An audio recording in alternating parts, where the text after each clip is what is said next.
Hey, what's going on, everybody? It's another week. Man, is it Thursday already? Thursday already. It's going by Woo! quick.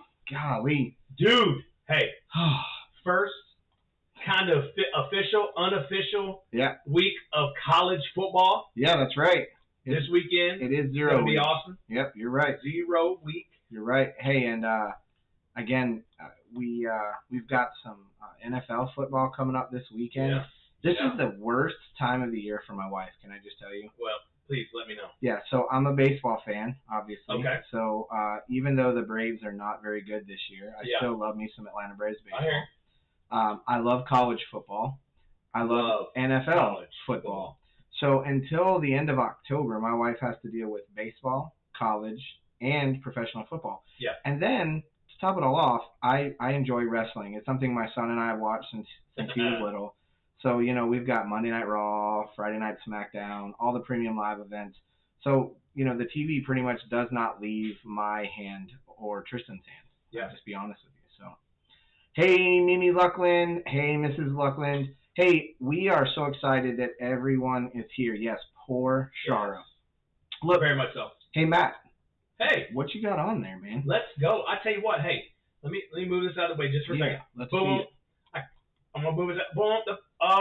There it is. Wait, does that have a hood? It's the hoodie, y'all. Let's go. Man, where did you get that from? Go. Come on, Kimber Grace. Let's go. Kimber Grace shop, yep. Hey, he took care of us. Thank you.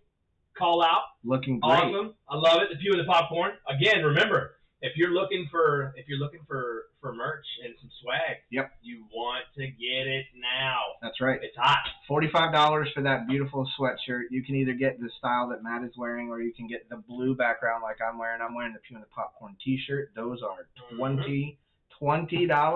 Yeah. $20. Send us a PM, email, text, smoke signal. However you want to communicate, let us know if you want to get one, and we'll get it ordered and sent right out to you. We'd love it. Hey, I was reading in the news this week. Come on, tell me about it. And I saw something that I think goes back to our AOL chat from last week that really plays to showing our age. I saw that there is an Airbnb that is Blockbuster video themed. Man, these people ain't got a...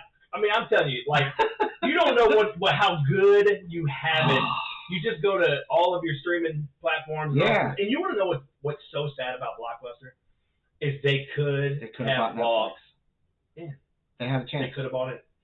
So, like in business, so sad. It's a whole thing in my company that we talk about you know, embracing the change and seeing the change in the world.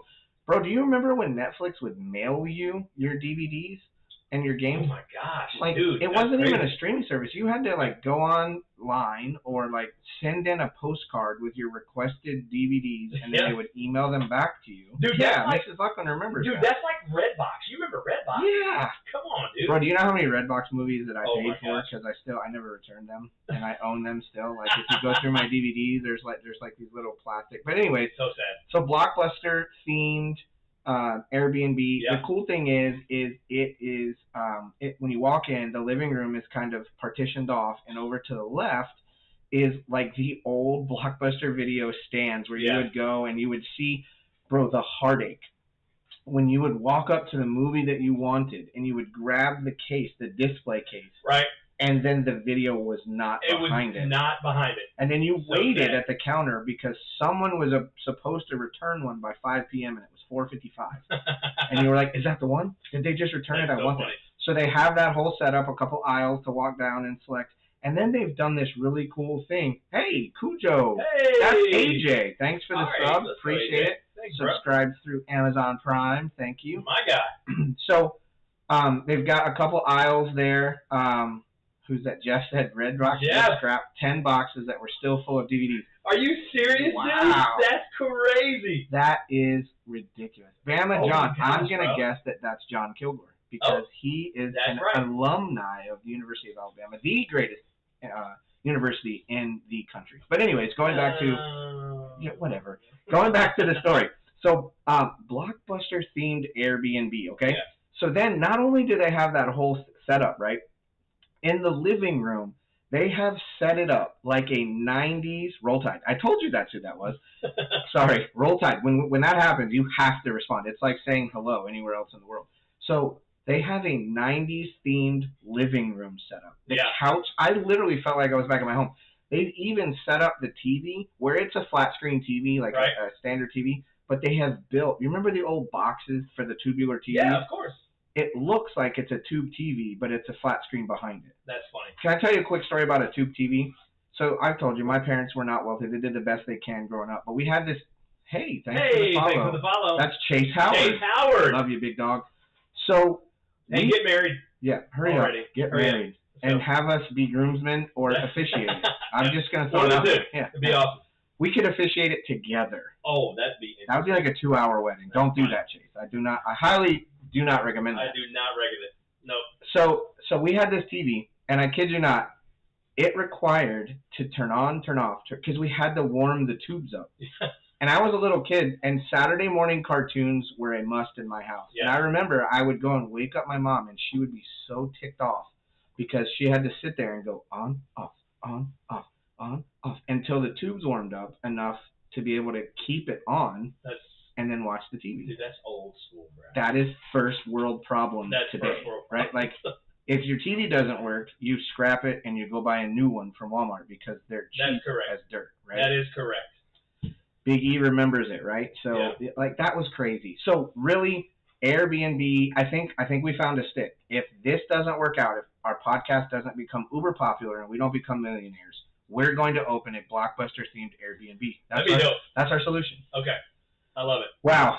Dude, tough topic tonight. Yeah, it is a tough topic. And I even told you, I said, man, this is probably one of those topics. I mean, it's probably one of those topics that I have just been, for me, just uncomfortable just with all week, just thinking about, okay, Lord, how do you want us to, like, enter into this? How do you want us to handle this?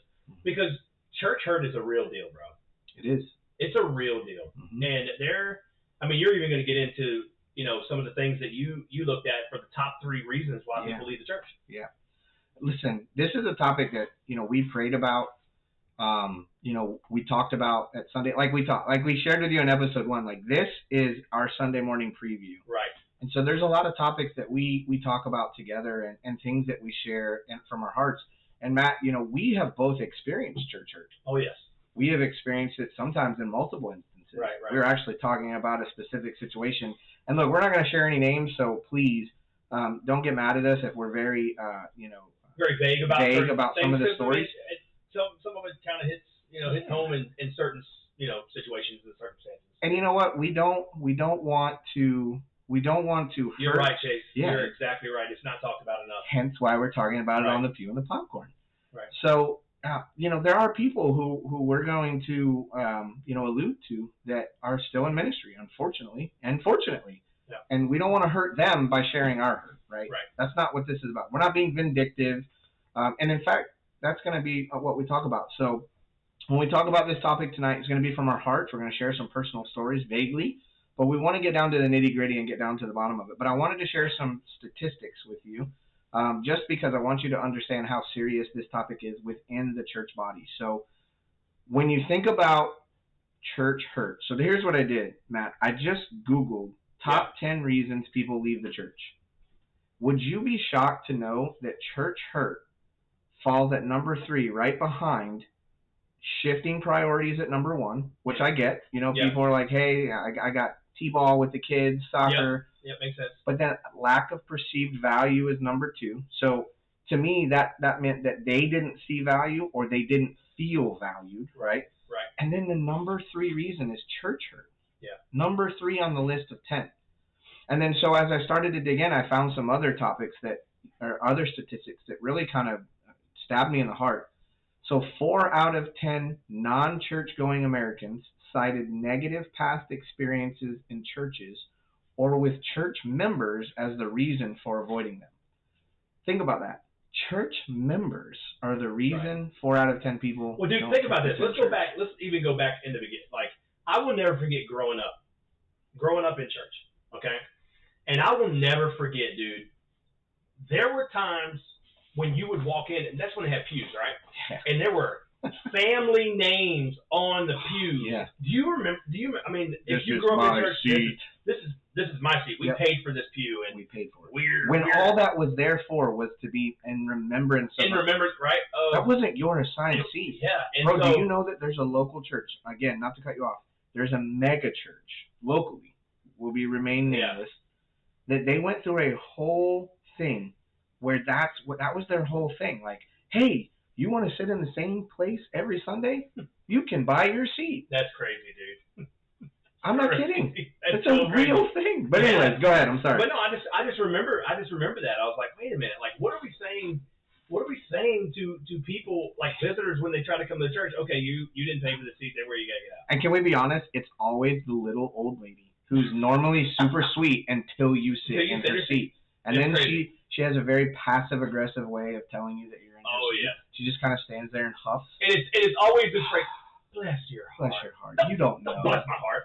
I don't want to hear that, John. You don't know this, but this is where I sit. This is where my family sits. Cool. And they've been sitting there since not this week. Moby Dick was a minute. I sit here this week. Anyways, so again, another statistic: 40% of those who stopped attending church regularly reported personal hurt as the primary reason. Interesting. 40% of the people who stopped attending said that it was the hurt that caused that, and then 66% of churchgoers who stopped attending regularly reported leaving due to personal conflict or painful church experiences. Interesting. So 66% of the people said, hey, it was because something happened with a conflict or a painful church experience. Hey, Chad Brooks. Hey, all buddy, right. Thanks for liking the stream. That was really so loud. That's why I jumped. I was like, ah. I'm going to have to figure out how to turn that down. Yeah, it's all good. But I am not. So Heather says, church hurt is a huge thing. It happened with us when our son passed away. Heather, I was going to ask. I was just going to text Ethan offline. I want to share that story later on, if you don't mind. So if you don't mind, just tell me yes, but we'll get to it later because that is a great example of church hurt. But it's a great example of overcoming that. Go ahead. Let me kind of go like on the back end a little bit, just so we're clear. I was hoping you were going to clarify. We are not specifically talking about situations where people come in looking to be hurt. Yeah. And what I mean by that is like you're coming in looking for a reason not to come back. And sometimes let's just be honest. You're one reason away from not wanting to be in church. Yeah. You know what I'm saying? It happens all the time. But I am talking about we are going to talk about those instances where, dude, there have been instances where there's like just abuse of power, right? Oh, yeah, or absolutely. you've got what Craig Rochelle says, the difference between a leader and a boss, right? Absolutely. And those things that have come across in such a way that have wounded you with no apology. Yeah. You know what I'm saying? Absolutely. Well, and I think when you really get into it and you look at what we're trying to talk about today, it's those situations where you really wanted to get involved. You were all in, right? You were sold out, and something knuckleheaded happened, right? Something happened, and it might have been something that the person who did had no intention. They might have had intention to do it. They might not have cared. Look, we both served under multiple people in the church. And I can tell you one thing that is consistent with every person that I've ever served under, to include you, right? You're not innocent of it. Mm-mm. The most consistent thing is they were not perfect. No. And they were men, and when I mean men, I mean mankind, right? They were human beings, sin-natured people that were not perfect. I'm not attacking you. I know you don't take it that way. I'm not. No, you're exactly right. Being wrong. You said something a few minutes ago. You said, can I be honest? I always thought that was funny because, like, we feel like we have to clarify that. Does that mean, like, every other time you're lying to me? I know. Like, can I be honest? Well, were you lying to me before? Yeah. Anyway, so just real quick to close out, the statistics and really get into the nitty-gritty.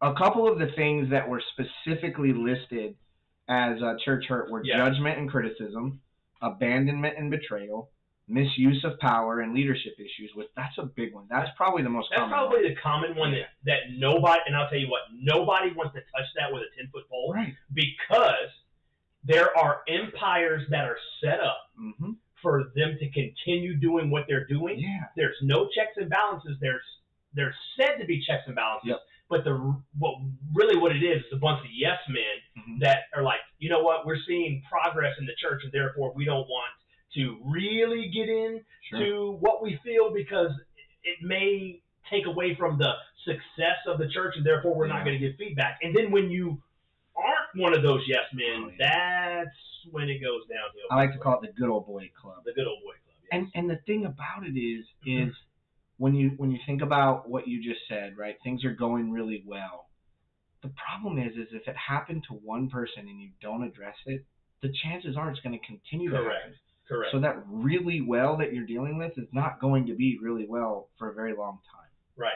And then you take that even further, and you think about a lot of those leaders who struggle with misuse of their power. They fall back on, well, I'm the leader. I'm the authority placed by God, right? I went through a tough situation like that where I actually had a leader who required me to go through a leader understanding training that basically taught me that I was not allowed to question because he was placed by God. But yet Scripture clearly talks about church discipline and approaching those things. So, I think that's probably one of the bigger ones. And then there was spiritual abuse and unhealthy or toxic church environments. And then there's just the crazy ones, right, where the pastor had an affair with his wife, and people are like, oh, I love them so much, and now I'm hurt because my whole identification was in this pastor, which we'll get into. So. Right. Well, I'll tell you what, honestly, I'm looking back at, again, some of the churches that I've been at, and thank God that hasn't been one where there's been like, quote unquote, like infidelity or like some kind of secret sin that's exposed. Like that's a different kind of train wreck that just disrupts so much. Yep. But anyway. Yeah. So I think you were gonna kind of explain to us the difference between that church hurt and being hurt by people. Excuse me. Right. And then like, why do we always tie that into losing our faith? Bro, I got to figure that out. You got to figure it. It's so loud. I don't know how to turn that down. Okay. I'm so sorry. But it's all good. But, kind of walk us through, what is the difference between being hurt by people and then losing faith in God? Like, why do we couple that together and why should we not? Okay, well, the immediate response is those, okay, so let's just say, I'll say non-believers or what I would call CEOs. Yep. Right? Christmas, Easter, and other events. Yeah, right? Uh-huh. Other events. I like CEO. Dude, that's Jake. If Jake Coonfair, if you're watching, I got that from you, by the way. CEOs, Christmas, and other special events. That's good. Or other, whatever. But anyway, it's one of those things where because their spiritual maturity or the lack thereof, right, is at such a low that they are looking at leaders who are what we call the professional Christians, and placing those that are on that level, that professional level, on such a high level that there is no grace to fall. Like there is no, like when you fall, I have instead of placing my faith and trust in Jesus, now I've placed all of my eggs in a basket because you're my spiritual mentor or those who are going to pour and invest in my life.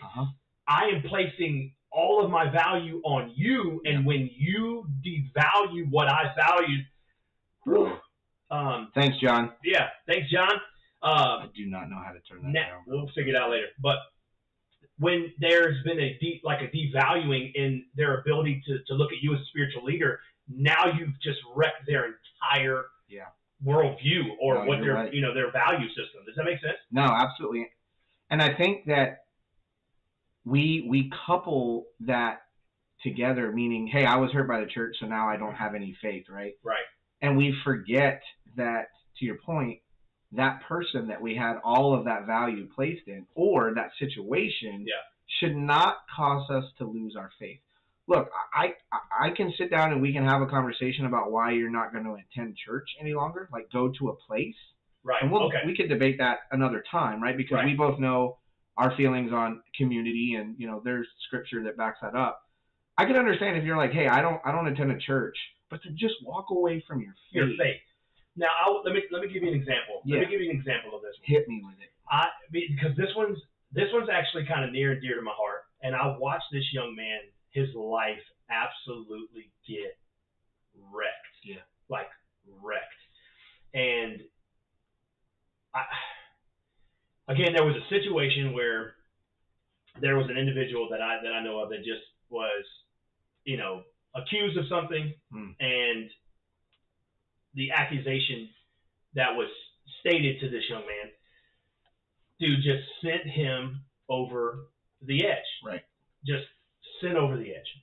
And now he was faithful he was faithful in the church. He was faithful to do what God had called him to do. Young guy, very talented, amazing. And he has completely walked away from everything. Wow. And it just has destroyed me because I love this kid, man. Yeah. He's such a good kid. And trying to spend time with him, trying to help him understand, like, look, dude, you are gifted. God is not done with you. Like, you just need to know. But things were not handled right. Yeah. And again, when you're on the outside looking in, there are things that you do know and there are things you don't know. And it's sad when something is, as a decision being made in which probably could be handled a lot better was not handled properly. Yeah. And it just ruins somebody. Yeah, and I think that, the one place where we fail there is we get so caught up in emotion, the leader does, right? The person, they get brought this accusation or they get brought this story or this situation, and we want to be a good leader and we want to respond immediately, when in fact a good leader would pause, show grace and patience, maybe even pray, right, and seek guidance in that, and then approach the situation with grace and humility. Right. But too many times we have these leaders who just want a knee-jerk reaction, and they want to be this tough guy and be like, look, I addressed this immediately. Yeah, but you addressed it all wrong, and now you got somebody who never wants to darken the door of your church again, and may never darken the door of a church ever again, because, maybe they were wrong. Maybe that whatever they were doing that you called them out on needed to be called out on, because let's be real, we need to be held accountable, right? But here's the deal. Everyone needs to be held accountable. Yes. That's my problem. Now this is the hot button, okay? You do it. This is where I get frustrated. Yeah. Okay? Especially when you're never in a position, so here's the deal. When you're in a position of leadership or supposedly in a position of leadership or influence, but never being able to give a voice, and then when you do give a voice, your voice is not heard, right? Your voice is not taken serious, or because you may disagree, now you're challenging authority, which is bull, right? That's what I think I get frustrated more than anything. It's just like everybody has to be held accountable except for the person who's doing the accountability. Well, and there's so much, and that's frustrating. And then you usually find out that it's nepotism that's involved, or financially driven, and that story I was telling you with Heather and Ethan, they lost their son, I believe, forgive me, I think he was 2 when he passed away. And they were attending a church with Heather's brother, and her brother was very involved in the church. Ethan had gotten involved in the church. As you've seen, he's very talented with social media things and sound and all that, and he was donating his time and giving his time to the Lord in the church. And when their son passed away, they were financially in a position where 12 days before his second birthday. Wow. Gosh. Whew. Devin. Wow. Love that kid. So they were in a financial situation where they couldn't afford to bury Devin, right? They needed some financial help. So Heather's brother actually went to the church. Again, they're all involved. They're very involved. They're giving their time, and asked, hey, here's the situation. Would the church be willing to help cover some of the cost or support them? And the leadership of the church said, nope, can't do it, because if we do it for them, we got to do it for everybody. And see, now, well, hold on. It gets better. Go ahead. No, what I was going to say is, do you program for the masses, you pastor for the exceptions. That's exactly the truth. Program for the masses, pastor for the exceptions. But here's where it gets even worse. So some weeks later, I don't know the exact timeline, I think it was 2 or 3, maybe a month later, a family who was, financially supporting the church greatly, it was well known, had some kind of need or something going on, and the pastor actually got up in front of the entire church and announced that they were going to take up a collection or take up an offering to support this family because they were in need. So here you have a family, because they weren't these massive tithers like this other family was, and we're in a real need. Like, listen, I think we were told to take care of the widows and the orphans, right? Oh, right. And while that's specific, I think it's also figurative, right? Like, we're supposed to take care of the needy. The church is supposed to be there. Bro, we could go down a whole pipeline about welfare and how that's our fault as a church, but I won't go there, even though I just did. The problem is you have a family now who, I mean, I'll tell you, Ethan flat told me, I won't step back into a church. I won't do it. Because here I'm giving of my time, and I'm in the deepest, darkest part of my life where the church should have been there for me, and they turned their back on me, but yet they were there for the smiling people who give a check every week. That's where politics is ugly and dirty, especially within a church, man. Yeah. Especially within a church, and that's again. So let's. And again, it's one of those things. It's like you see the good, the bad, and the ugly of the church because it's made up of broken people. Yeah. Yes, we're saved by grace. Yes, God is transforming us. God is sanctifying us. God is working on us. But yet at the same time, we're still a broken mess in need of a savior. And so decisions are going to be made that are dumb, and yet we don't think about how it's going to really affect or cause damage in the end. Like, just sometimes and again, yes, and it's always said, leaders got to make decisions. Leaders you got to do this, you got to do that. But at the same time, there still has to be accountability. And what I mean by this is, if I am a subordinate, right, underneath somebody, and I don't do my job sufficiently, what's going to happen? You're going to get fired. I'm either going to get fired, held accountable, or I'm definitely going to be held accountable. Yeah, something's going to happen. But where is that on the upstream? Yeah. You know what I'm saying? Sure. Like when something really does happen, like how does so? And it's funny because it's usually our fault, especially when we were youth pastors. Everything's youth pastors. It's always the youth's fault. But what I'm saying though is, I think this is where you and I are really. I think this is kind of the meat and the potatoes of our whole deal, is the accountability of actions. Yeah. Right? Because I know for a fact whether I mean to do something or I don't mean to do something. I choose to do something or I chose not to do something. Yeah. I'm still held accountable. And I'm going to be held accountable by a team of individuals that I am underneath. But it doesn't always play out that way from the top down. And that's where again, the unfairness, if you even want to use that word, is again unfair. Yeah. And how many people, I tell you what, even people in ministry have walked away from ministry because of that. Yeah. Well, can I tell you something? That's one of the things that I love about you, is you are a transparent leader. Because you know how much that gets me in trouble, by the way. Me too, in my personal life, right? in my employer, in my secular world. But what I mean by that is, not only are you transparent, but like I have witnessed situations where on a Sunday something might have happened and it wasn't intentional, and you have just said, hey, someone has approached you on the worship team and said, hey, I don't think that this was right. I don't think that this was handled right. And you're like, hey, I'm sorry, no problem. I can see your point of view. Or you've even said, hey, was I too rough here? And granted, it was your son on the drums, but you're self-reflective of that, right? Of and you're like, hey, I need to be aware of my surroundings, and I need to be aware of the feelings of everyone on the team, right? Not from a hurt feeling standpoint, but you're very good at making certain that you're respectful of everyone, but that you're also above reproach, right? Of course. Because that's called self-accountability, right? Of course. Like, you have to be open to realize, like, hey, if I did something wrong, if I did something to harm you, I have to fix it. And I think that the biggest problem that we have with church hurt is we have a lot of leaders who want to hide the fact that they are the reason and they are the cause. And so they hide behind that, and they don't have any accountability. And when someone tries to hold them accountable, you have situations where it gets even worse. Right. And John, I'm looking at John. You're exactly right, John. He just said churches need to take away the preferential treatment based on who is in their inner circle and who isn't. I agree with that. That's why here's the deal. I think, Jeremy, you would say this. I think a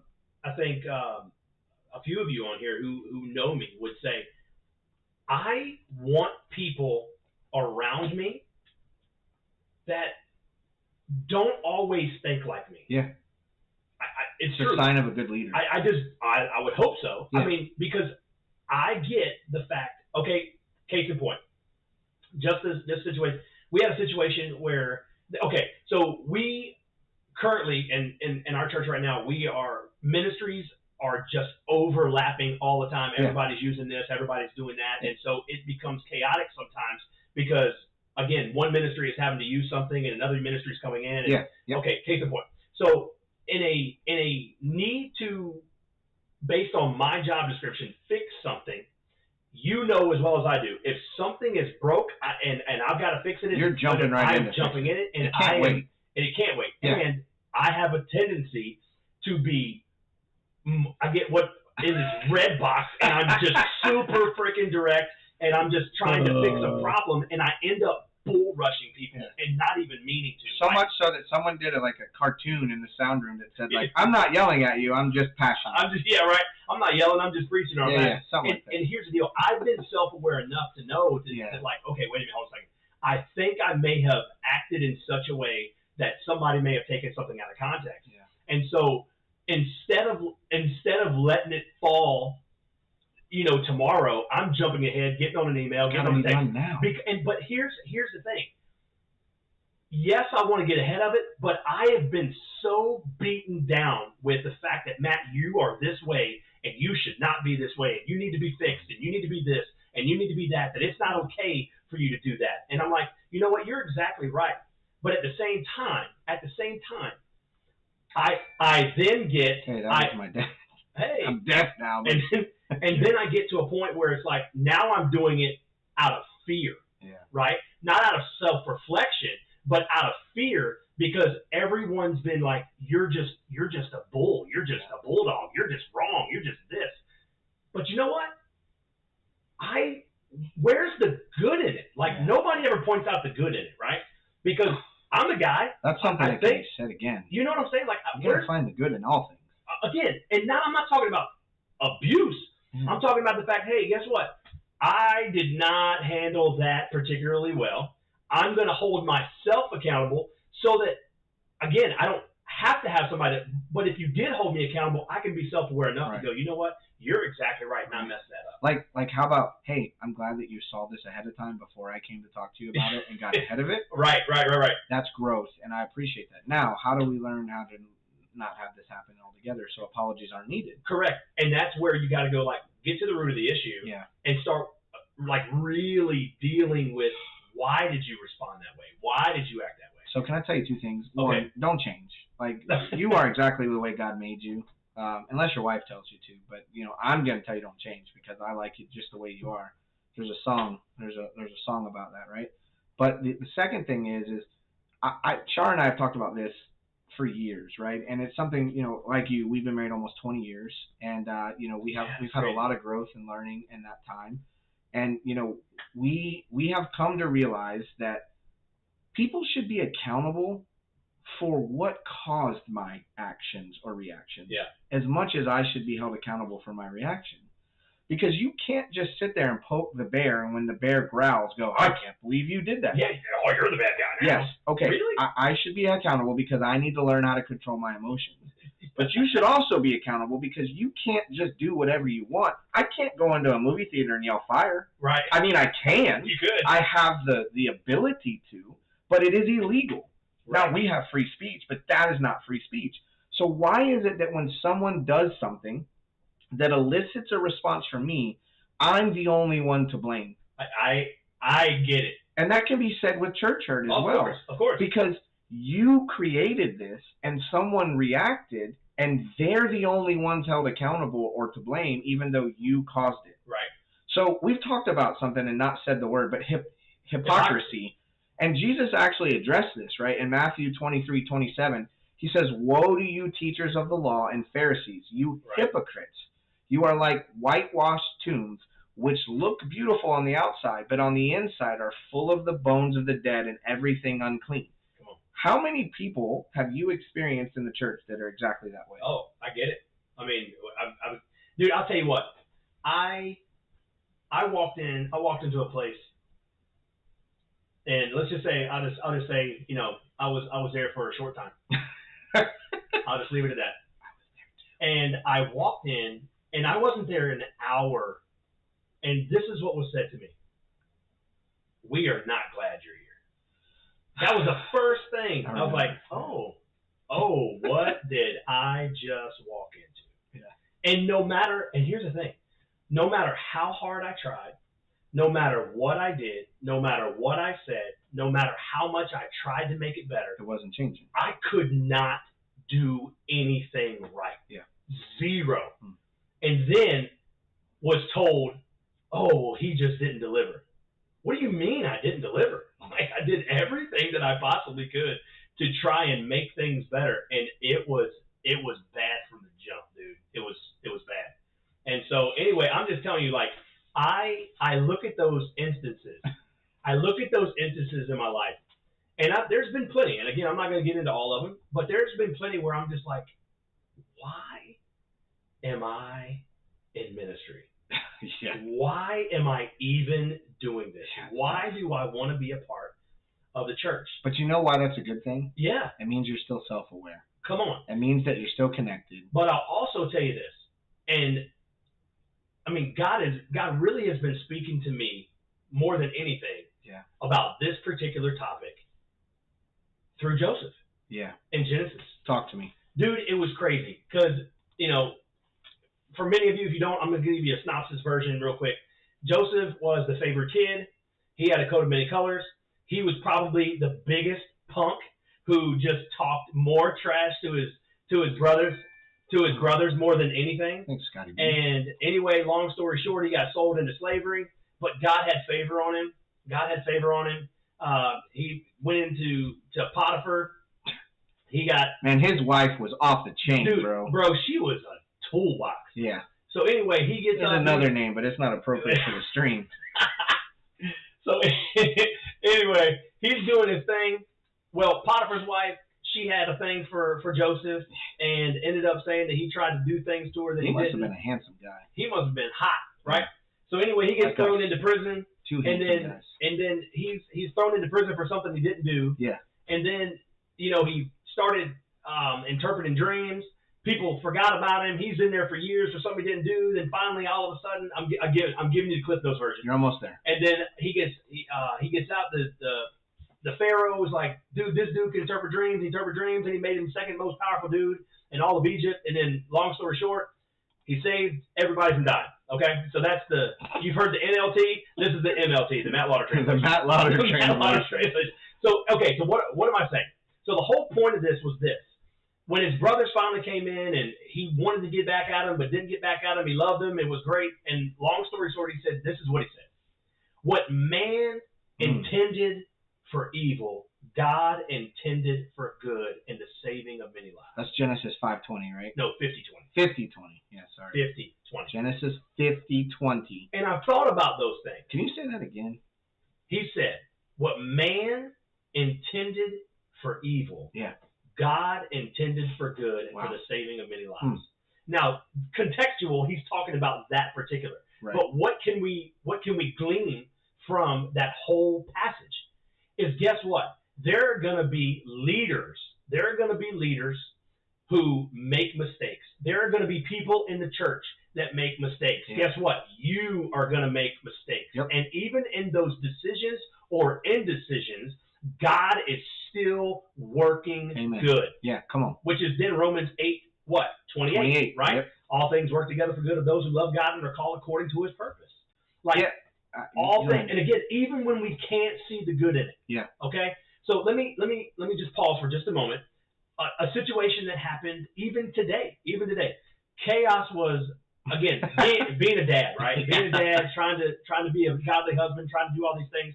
Dude, school has come back into full swing and everything is happening. And my poor oldest dude, he was just so overwhelmed. Can I tell you, that is a great kid. I love him, dude. I mean, all your kids are good, but he is a great kid. All of my, thank you very much, thank you. Yeah. But I'll tell you, like he got in the car and he just went bonkers, dude. He just had so much emotion. And plus, he's going to be 13 in September, so things are changing. And it's the worst. It's like, oh, bro. 14, actually. 14 is horrible. So, dude, he's coming in. He's got so many emotions. He doesn't know what's going on. He's just overwhelmed. And I'm like, so all of a sudden, we're just like, ga. Yeah. And I was like, hold on a minute. What did you say before the stream? 2 bulls. 2 bulls just going at it, dude, locked. And I was like, wait a minute. Oh, man. And I stopped, and I took a breath, and I went, bro, are you okay? You good, bro? And he loses it. Yeah. And I was like, okay, now I know this is really about that. Yeah. I'm getting to a point, y'all, okay? Yeah. This is really about that. And I just grabbed him by the back of the head, and I pulled him in, and I said, we've got this. Yeah. Okay? We're good. We're going to be okay. Yeah. What's going on? And he just began to he's like, I've got this going on. I got this going on. I don't know how I'm going to do this and this. And then we got this thing going on. And he was freaking overloaded, and emotions were running high, right? And so he just exploded. And when I realized that, dude, he wasn't exploding on me. He just didn't know what to do with all these emotions. Right. And as soon as I pulled him in, okay, I looked at him and I said, I love you. I am your dad, and I'm going to help you. Yeah. But I can't help you unless you communicate on this side before you get there, right? And so why am I telling you that? Why am I telling you? Because good came out of the situation. Yeah. Good came out of it. You know what happened? He got everything taken care of he needed to get taken care of. And even before that, while he was, again, at soccer practice and he's so overwhelmed, I just texted him, okay? I texted him on his watch while he was, and I said, dude, I love you. I'm proud of you. I'm going to take care of you. I'm here to help you. This is God forging you and refining you and shaping and hardening you to be strong because, again, you're becoming a young man, and guess what? Yeah. I'm going to offend somebody on here, and at this point, I'm sorry, I don't really care. The world don't give a crap about you. People don't care about you. You are going to be roughed up. Yeah. People they don't want to see you succeed. They don't want to see you be special. They don't want to encourage you. And I'll tell you why. Because the moment that you do it just brings about some of their shortcomings, and then jealousy happens, right? Exactly what I'm talking about with Joseph. That's deep. Okay? And so that's the whole point where I'm like, dude, God is shaping you to know that you are going to be strong and you can overcome this. But here's the deal. Dad is here to help you. Yeah. Right? And that's the goodness that I'm talking about. In the midst of all the chaos, God was there with Joseph. God is there with you in your situation. Well, I think that's where, the church hurt piece, you think about the difference between accountability and bitterness, right? Because I would argue that was a little bit of accountability for your son, right? Oh, yeah. He needed to understand that it's okay to have all of those emotions bottled up. And look, we both were teenage boys. Like, we get everything that he's going through. Right. And we were actually talking just before the stream, the amount of stress that our children have had to go through is nothing compared to the stress that we dealt with. And it breaks my heart because they should not have to it's more on a more of a level. Yeah, it's so much higher and so much more ridiculous than what we ever went through. But at the same time, when you talk about that accountability, there has to be a difference between holding the person that caused that church hurt or caused that hurt or created that situation accountable or yourself accountable, and then having bitterness. Correct. Because you talk about finding the good. There's so many examples where we've had a situation where we've been hurt by the church. I mean, again, my story. Yeah. I mean, I sat in a pastor's office and said, is this really what it's supposed to be like? Because if it is, I'm out. Right. I do not want to do this. And I could have held on to bitterness, and I wouldn't be sitting here today sharing the word of Jesus with you. And I love, and that's the thing. I wouldn't have met you. So let's build on that for a moment. So for those of you who may have gone through this church hurt, listen to me. There are people that want to help, right? That and it may not be from the church that you went to or that you left, but there is a place for you. Yes. Right? There's a place for you, and there are people who want you there. Yeah. But I will tell you this. In the whole reflection state of the church hurt, what part of that church hurt can you take upon yourself, learn from, and change? And see the good. All things work out for the glory of God. Absolutely. Right? So even when church hurts happens, there's something good that comes out of it. Yes. But we hold on to so much bitterness that we oftentimes actually, miss the good. Right, I agree with you. And I'll tell you, we're not trying to downplay whatever hurt you might have suffered, right? By any means. But I'm going to tell you that leaving the church because of that altogether, and when I say church, I mean the big C, right? I'm not talking about your local church. No, we're not talking about little C. We're not talking about little body, church with steeples. We're talking about the ecclesia, the actual body of Christ, the church. When you talk about leaving that because you were hurt, bro, Julie said it best on Sunday. Come on, I was hoping you were going to get to it. Dude, how many times does McDonald's mess up your order and you go back? Right. I know, dude, the McDonald's right at the end of my neighborhood, on the end of Nebraska, is not great. I'm not going to say horrible because this might get to them, right? And I don't want them to think negative of me. But their service is not great. Right. They always forget something. They always mess it up. But guess where I go when I want McDonald's? You go right down the street. Right there, because it's convenient. Right. How many times has your favorite restaurant messed up your order and you go back? Dude, I was at Chili's last week. First day of school, we went. Tristan started senior year. We went to Chili's. It's his favorite place. They messed up. John knows the owner. Oh, my God. Of course you do. Of course you do, John. All right, stream's over. See you guys later. All right. No, but we went to Chili's, and the lady messed up my order. Wait, hold on a second. You know the owner of Chili's or McDonald's? Yeah, let's clarify. Hopefully Chili's. Let's go Chili's. So we won't pause for the answer. We'll see it when it comes up. We'll see when it comes up. But Chili's messed up my order. Guess what? I'm in trouble. That's awesome. Just remember the hat I'm wearing. But anyways, Chili's messed up my order. But guess what? If Shar comes out in here after the stream and goes, hey, y'all want to go to Chili's? I'm going to go to Chili's and eat about 14 tortilla chip shells. Right. Because every 4 chips is a full tortilla shell. So, how do we show grace and forgiveness and so many other things? Yeah. And in the place where we have been shown the grace and forgiveness that we don't deserve, we don't reciprocate. I agree. And we will walk away from arguably the greatest thing in the world.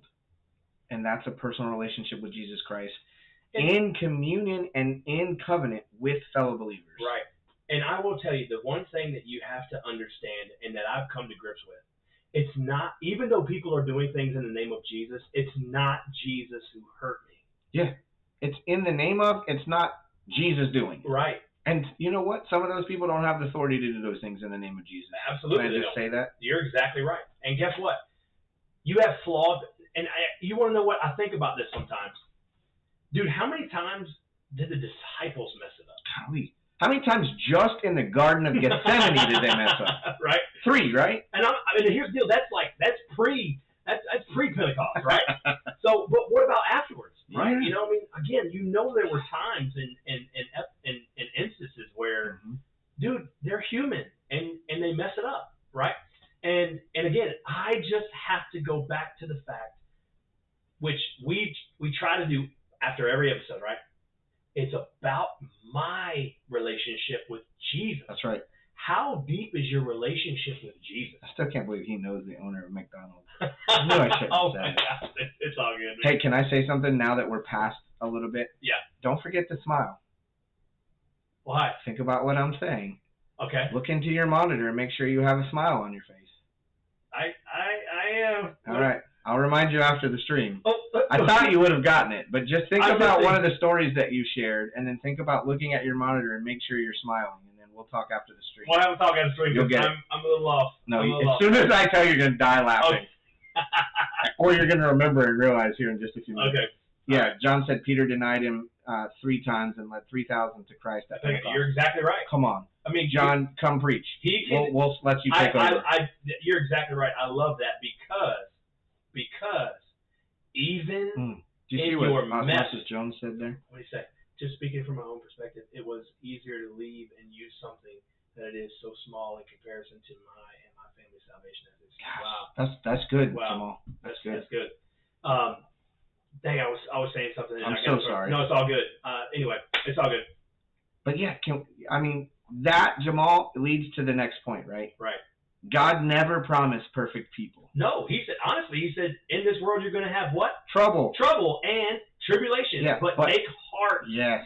I've overcome the world. Yeah. And he said, we are more than conquerors You're for right. those who are in Christ Jesus. And look, I get it. It's tough. You're in a situation, you're bought in, somebody drops the ball, and you're like, dang it. But that's where we have to run to him. Right. And we have to say, Lord, I don't know what to do here. I'm frustrated. I'm angry. I'm hurt. Go to Scripture. Find the direction. Right. And then remember that while he never promised perfect people, which we are not either. Correct. He did promise that he would be present even in the mess. Right. And and I tell you what, here's something that many people don't think about.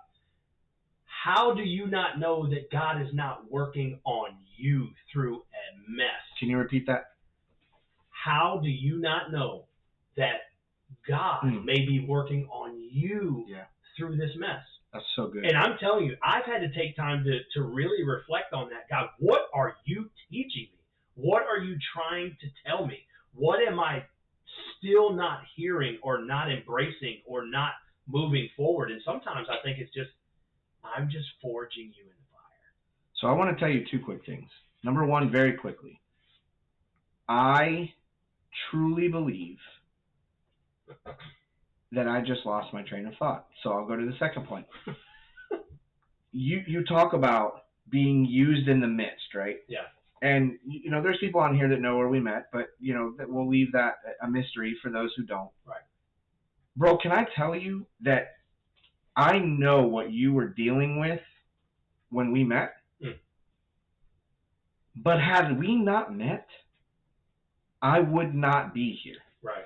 I would not have gotten back involved in church. And look, I'm not saying... Oh, I wasn't even expecting you to say that part. I'm not glorifying you in any way. I've told you this. I don't feel that. What I'm telling you is because of you allowing God to use you in the midst of what was a storm for you, and it wasn't a major storm, no, but it was rocky. Right. But because you were obedient to him, it allowed us to meet. It allowed me to get back into worship. It allowed me to have someone that I feel holds me accountable to my faith and holds me accountable to be the person that I'm supposed to be. But, bro, I was running so fast in the other direction, and it was just like God said, bro, this is your spiritual brother that you didn't know you had. And can I tell you that my gratitude for your obedience, bro, I'll follow you to the ends of the earth because of where I sit today. Because of your obedience is the least I could do to repay that. But here's what the second point, because I remembered it. Having said that, my biggest fear is that the church hurt we've talked about is I've caused, and there are people in this world today who will not go to church or believe in Jesus because of my stumbling. Right. And that keeps me up at night. I agree with you. There have been, again, I think that's why I was so quick to address something, because, again, I don't want there to be conflict. I don't, in the sense of, dude, I may have just said too much, or I was so focused on a situation that I wasn't focused on the person, right? Like, and I'm going, okay, so yes, there has been some fear-based mentality, but it's also been a good thing to go, hey, Matt, listen, when you're dealing with somebody with a situation, make sure, because you're so intense as it is, you're going to have to dial it down, because now people think you're mad when you're not even mad. And then they're telling you that you're mad, and you're telling them I'm not mad. Then you end up getting mad because you're in a situation where people will think you're mad and you're not mad. Right. That's a lot of mad. Mad. So here's the end all be all, right? Yeah. Here, we said all of that to say this. At the end of the day, I think the best way to address all of this is to simply address it. I think that we have to be honest and real about the issue. There's scripture that talks about church discipline, right? You go to your brother and you address it, and if he doesn't listen, you go get another brother, and like, we have to follow that guideline. And then if you go to, again, so say that it's the pastor that hurt you, and you go and you say, hey, pastor, I was really taken aback by X, Y, and Z. And if that pastor is not open to having that conversation with you, then I think you should go back and pray and maybe approach it again in another manner and give that person an opportunity. And if they continue to cause it or to create a situation, that's where I think we have to go and say, God, what are you trying to teach me in this? Right. And again, I'll say it doesn't even necessarily have to be a pastor. It could be somebody, just anybody in the church. Yeah. It doesn't matter who it is. Yeah. And I would go to kind of end it like this. Psalm 34:18. Yeah. Psalm 34:18. The Lord is close to the brokenhearted and saves those who are crushed in spirit. Listen to that for a moment. The Lord is close to the brokenhearted and saves those who are crushed in spirit. A piece of scripture that I love this piece of scripture. It says God doesn't waste our tears; He bottles them up. That's right. He holds on to them. That's good. Because you want to know something. A tear is a prayer. A tear is a cry and a cry out to the Lord. Yeah. And in those moments, Jesus said, "If you will draw near to me, I will draw near to you." Yeah. And so whether you are not in the church or in the church, you've got church hurt, whatever it may be, Jesus is not far from you. That's right. And don't allow broken people to bend or break your relationship with the Creator. That's so good. So good. Well, listen, it's been a great night. Thank you all for tuning in. Look, we would ask a couple of things of you. First of all, if you do not have a personal relationship with Jesus Christ, we're going to end every episode with an invitation because that's what we're called to do, That's right? correct. If you don't have a personal relationship with Jesus Christ, it's simple. A simple prayer. Confess with your mouth and believe in your heart, right? Confess that you're a sinner, believe in your heart that Jesus is Lord, that He died for you on the cross, that your sins are forgiven. Boom. Good to go, right? Salvation is granted to you. However, life doesn't all of a sudden become easy and you don't get to go on and live your life. Reach out to a friend, a pastor, Matt or I. Let us know. We'd love to know. Share with us, right? Pray that sinner's prayer. Come to salvation. And same thing. If you have a relationship and you're like, man, I have strayed. Church hurt has got me good. And I want to come back to the flock. It's not hard. I will tell you this. He is literally waiting right behind you to turn around and say, I'm ready to come home. About face, repent, and come home. Boom. The prodigal son is a great story of it, right? Absolutely. Go read that story if you've strayed and remind yourself of what the father of the prodigal son did when he saw him coming home. Come on. He was ready to throw a party and celebrate for his returning. That's right. We love y'all. This has been so great. 3 weeks in, we got another episode coming up. We're going to keep this thing going. Here's what we need from you. Like, share, talk about the page, right? Absolutely. We're not doing this for anything but the glory of God. We want to get as many people hearing the message that God has placed on our heart as possible for His glory, for His sake, not for our sake. This is not for Matt or I. This is not about us. This is about God. So share the Facebook page. Share the Twitch stream. Share Instagram. We're on TikTok. We've got clips everywhere. Get it out there. If you like us, do it. If you don't like us, still do it. That's right. We love you all. We really, really enjoyed having you tonight. We will see you next week. Listen, this has been another episode of The Pew and the Popcorn. See you next week, y'all. Love y'all.